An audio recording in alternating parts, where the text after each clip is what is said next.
In this section, we're going to go ahead and add additional storage, the 20 gig partition that we will set up to provision /user eventually. So we'll provision new storage using sysinstall and then reboot to single user mode, where we will move the /user that's currently running tight on space over to /user2 and reconfigure it in single user mode.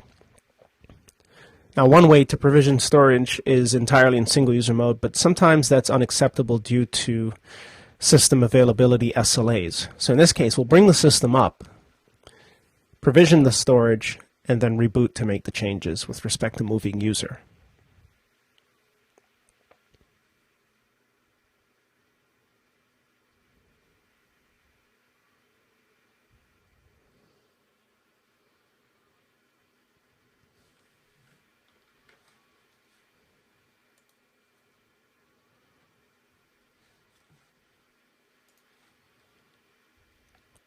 Now we're back in graphical mode.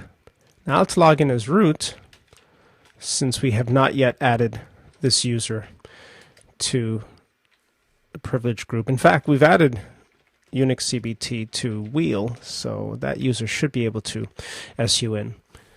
And that was just recently done. But for now, since we're in as root, let's just log in. Normally you make disks or changes related to disks as the root user. So let's get our notes going just to discuss some of the concepts for provisioning additional storage in FreeBSD.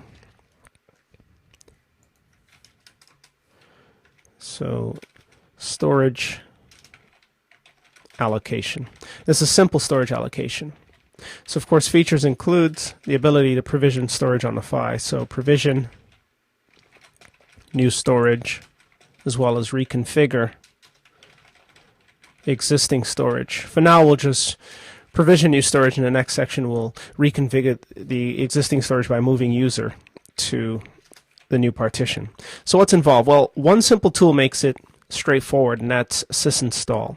So easy configuration via sysinstall, the same utility used to install the operating system. But a number of steps are involved. One is to first provision the fdisk storage slice partition information, and then to label the disk. So we have to actually run sysinstall twice. There are command line utilities, just like in Linux, to do it without using any sort of menu-driven interface, but this is perhaps the easiest method of installing it. Now, before we provision the storage, let's just note how FreeBSD devices will show up when detected by the kernel. You will see, for example, in no particular order, DA associated, as we've mentioned, with SCSI, as well as SATA, as well as USB mass storage devices. So if you plug in a USB stick that is to be treated as mass storage, it'll show up as a flash drive, not as mass storage. But if you connect a USB drive, such as one of the portable Western Digital or otherwise, then it'll show up. It should show up as DA followed by a number, incremented over your existing storage devices. In addition, if you still have IDE systems, you'll see a prefix of AD for IDE mass storage. And back to the example of USB sticks, it uses a prefix of FLA for flash drives, such as an 8 gig, 32 gig, etc., 16 gig flash drive. Insofar as CDs are concerned, the prefix is CD, SCSI, and SATA CD-ROMs. Insofar as IDE CD-ROMs, which there should be very few out there, but since FreeBSD still supports it, the prefix is ACD, IDE CD-ROMs. So these are some of the prefixes you're looking for. And in the event that you support floppy still, FD is the prefix that you're looking for. So these are the device prefixes that you'll find in the dev tree. So FreeBSD devices in /dev. And of course, it follows a number, or a number follows these descriptors for those devices. We should also note, whenever you boot your system, if you'd like to know what hardware has been detected, consult var run dmessage.bot or run dmessage.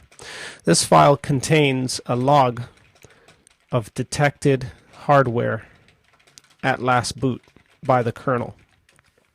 So since we've provisioned this additional storage, a 20 gig block of SATA storage, we should be able to quickly peruse it by navigating to var run. It's not in var log, it's in var run. Let's take a look at dmessage boot. It contains a number of items, including any USB mass storage, USB connected items, the CPU, how much memory was detected. For example, here we see an Intel Core processor, 2.2 gigahertz, that was detected. The processor is normally detected first after the display of the kernel. We're using a generic AMD64 kernel, and it shows the processors that were detected, CPU 0 and CPU 1. As we scroll through, we'll see references to the various buses, PCI being the primary bus, USB, the different speeds of the USB buses that are detected, usually 480 megabits per second and the slower 12 megabits per second. And also, as we scroll through, we'll see parallel ports if they exist, ACPI support, and towards the end you see the various disks that were detected. DA0 is the first SCSI/SATA disk detected, and as we can see, its transfer rate is 320 megabits per second, and it shows its size as 8 gigs.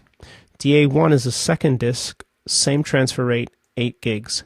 And now we have a new DA2, which was not there before. We've only provisioned for DAs 0 and 1 thus far, which is also 320 megabits per second via VMware, and it is the second device, or is a SCSI 2 compatible device, and it is the second or the third device indexed at number 2 starting from 0. And this is 20 gigs of space. Now this 20 gig space is currently unallocated, and this is what we'll be using. So what we're able to extract from this file is DA2 is the new disk that's on the system. Now normally when you provision storage, you'll know what disks have been associated or that the kernel has detected. However, sometimes the order may be off, so you'd like to check dmessage boot just to be sure that the kernel has set up the storage that you've expected in the appropriate order. So this is what's come back from our var run dmessage boot. Dmessage itself will also dump this information. So if you dump dmessage, it dumps to the screen. You can pipe it to less and take a look one page full at a time. And towards the end, you'll see the storage that was detected. Dmessage simply runs the file var run dmessage.boot. So that's our disk, DA2, but it's unallocated. So one simple way to allocate it is to use sysinstall. And again, the prefix is DA, telling us it's either a SCSI or a SATA disk. That's what's of importance to us. So our tasks include to provision new storage as /user2, because the idea, at least for our intents and purposes, is to route /user, which currently has 49 megabytes available, which isn't enough, to a larger partition to allow much more storage, and to free these gigs here, roughly 7 gigs, for usage elsewhere, perhaps as swap, partially a swap in other file systems, or perhaps for the reorganization, let's say, of temp. Let's say temp is type, but it isn't currently, but gives us this sort of room to move around with. So how do we go about provisioning the storage? The first step is to run sysinstall. This will allow us to configure the new layout of the disk, and then we'll have to label it by running sysinstall a second time. So let's run sysinstall. If you're interested in where sysinstall is, it's in user sbin, and if you're interested in the permissions associated with it, do an LSL, and you'll see that's executable by all, but any meaningful changes can only be made by root and the group wheel. So let's run sysinstall.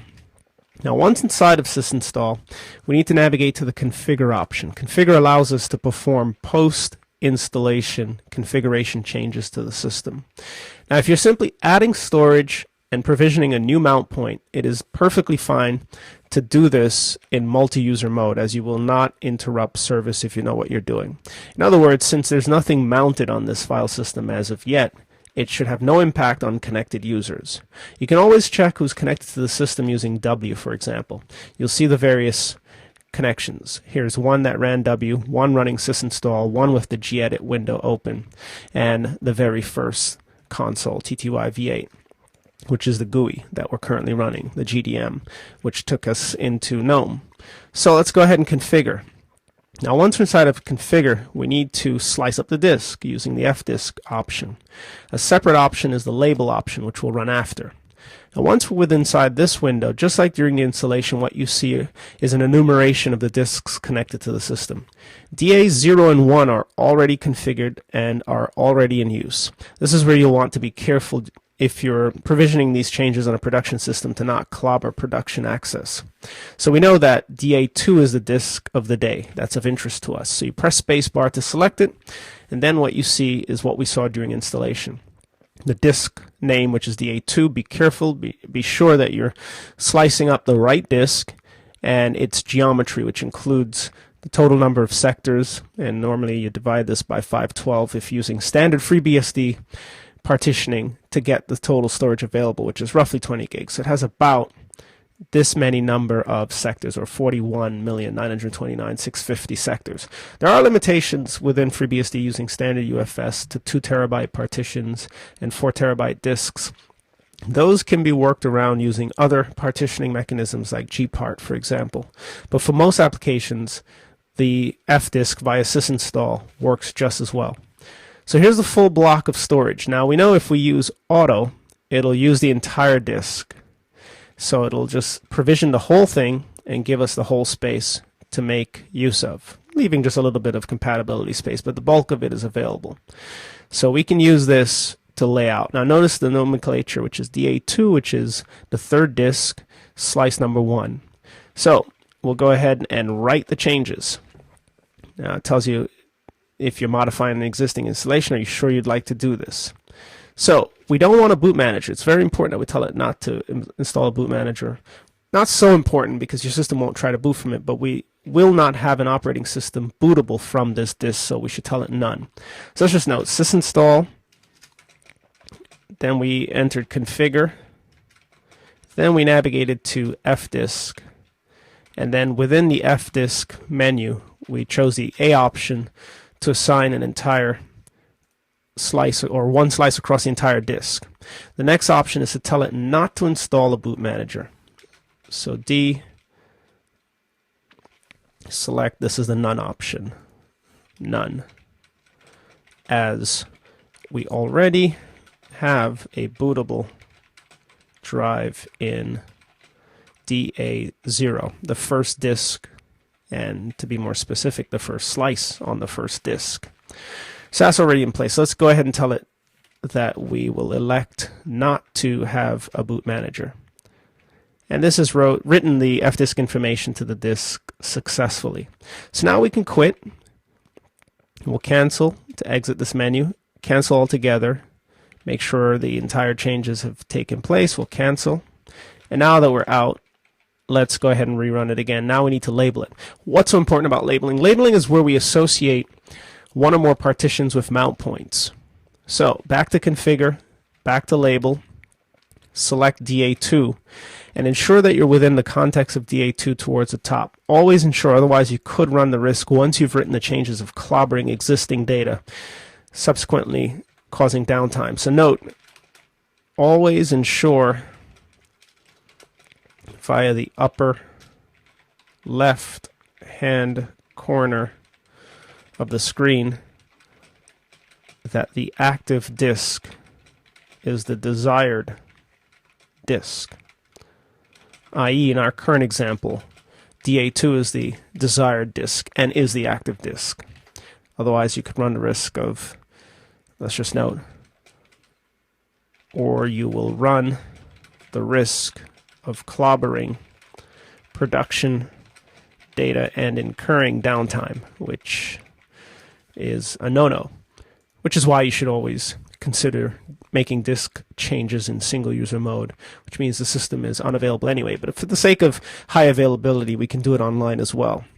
So this menu should be familiar to you as we've perused it through during the installation of the operating system. So we can take the suggestions of the auto default partitioning, or we can just outright create our own partition as we have already.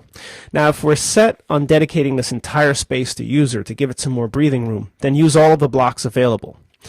Specify the file system type, which is going to either be swap or normal file system, and then indicate a mount point, /user2. This will provision using UFS2 this particular storage. Now once we are done with partitioning, or in this case laying out the label, we'll write the change. This actually creates the partition for us within the slice. So this will go ahead and write it, and then sometimes it throws an error surrounding the inability to mount the newly provisioned mount point, in this case /user2. What's happening in the background, just so that you know, is that FreeBSD is writing the changes, the file system changes, to the disk. That's important because oftentimes on other operating systems and other distributions, we see the changes being written by makefs, for example, on the Linux system up front, so we can see it allocating the inodes. So that's what's actually taking place in the background. Now it knows we've already written out our changes, and we can go ahead and quit. Now let's cancel altogether, exit sysinstall, and we'll exit here again, and tell it no, we actually tabbed out. Now let's df-h.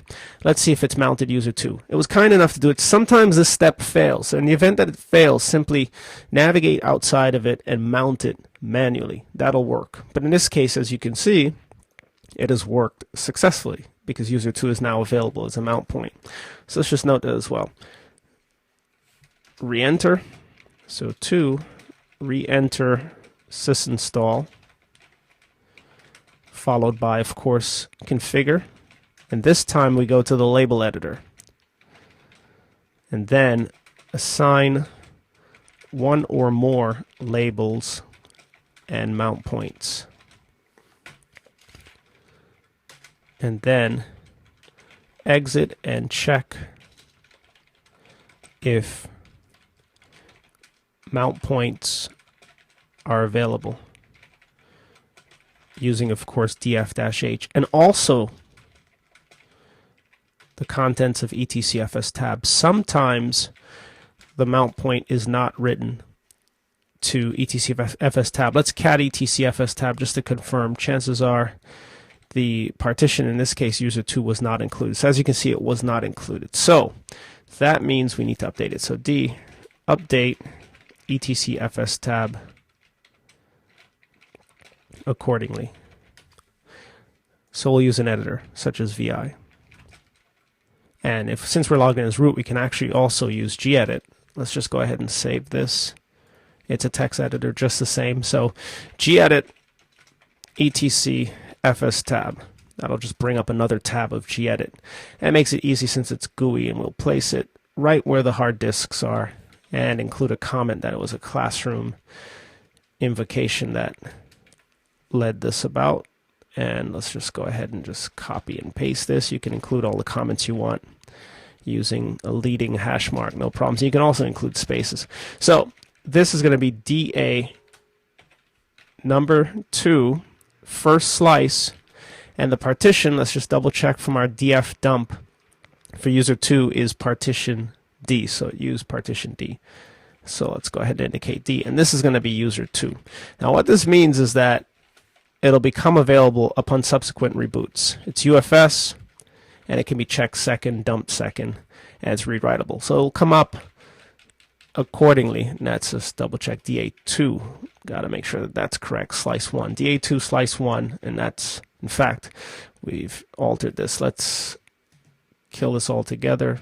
Or we can take a look at what we have back here. This one is DA1 S1F. So we're almost through off our partition here. So let's just go ahead, copy this back in. This is for middle user should be var, then the CD-ROM. So this belongs here. This is our var. Very important, otherwise we wouldn't have var when it comes back up. And this should be user 2 as DA2S1F. And let's just double check that it's not F, it's D. We said with DF we showed that user is mounted on D. So that's more like it. So S1F is var. That's very important. And before we commit any of these changes, DFH again. So var is on S1F, and that's what should be there. Now, there's no major problem if we mess this up the first time. We'll see some errors when you reboot the system, and then that means you'll have to reboot perhaps a single user mode and just make the correction to etcfs tab. So let's save the changes, and now etcfs tab has been updated. Let's just confirm from the shell that that's the case. So let's recat cat. And there's DA2 S1D. User 2 will be the mount point. Now currently user 2 has no data. We haven't copied anything to it. This is a snapshot file, but there is no useful data there for any of the users. You can always test whether or not you can write to it using a command such as dd. So dd, for example, it's usually advised that you do. So input file, let's say dev0. Let's set our byte size to 1024 bytes with a count perhaps of 1024 10 meg file, and an output file of user2 testing.io 10 meg file, for example. So that's written successfully. Let's re-LSL user2, and there's our 10 meg file. So we know we can write to it. Insofar as permissions are concerned, lsld/user2 will reveal standard Unix permissions 755. The label editor in sysinstall created this mount point for us. If it didn't, if you saw an error, for example, this is one of the things you would check, that the mount point actually exists. So once we're done with sysinstall, let's just note, confirm etcfs tab settings, and also confirm that mount point exists in the file system tree, i.e. do an lsld, for example, of the mount point. In this case, that's simply user2. And then as an ultimate test, you can reboot the system to ensure that it comes up as the appropriate run level. Now, there are a number of ways you can reboot the system. You can just init 6, this will reboot. You can also exit to run level number 1 and then back into your standard boot run level with a control D or by typing exit. Let's go ahead and init 6 and ensure that the system comes up with /user2 and that we can access our data, and then we'll move on to moving the contents of /user over to user2 and then reprovisioning this mount point. So we'll init 6, our documentation's saved, there isn't an asterisk in gedit, and this will initiate a reboot.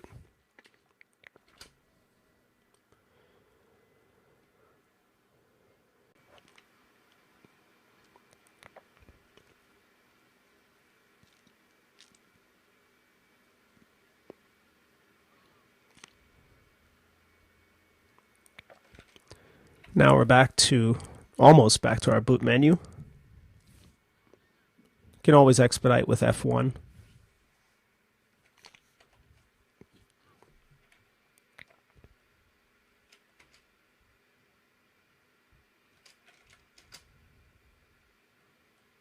You could also go to single user mode at this stage to see whether or not you can access that mount point.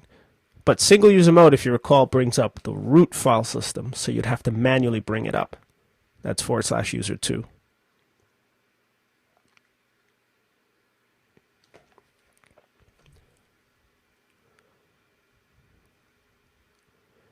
And our GUI should be up shortly.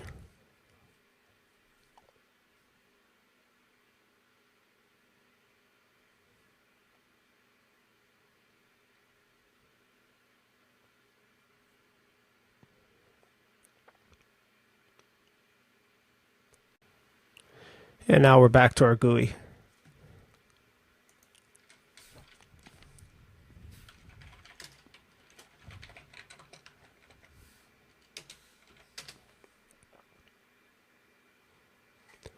Let's get a shell going.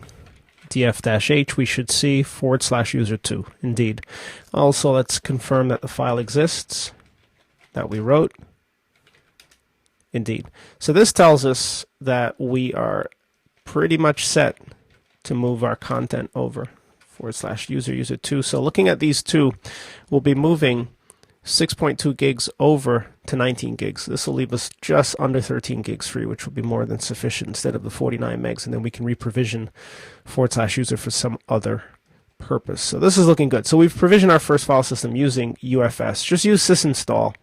Pick your disk as long as the disk is available, providing, of course, you've rebooted the system, and label it with one or more partitions. Rerun sysinstall, as your label and use the label editors for the part 2. So first part is to run fdisk, second part is to run the label editor. Again, the tasks that are performed by sysinstall can be executed from the shell, but they become convoluted and much more prone to errors. So perhaps sysinstall is the best way to lay out disks using FreeBSD. So at this stage, we're almost set to reboot to provision the new storage. But what we'll do is we'll bring up our notes first to discuss how that's going to go.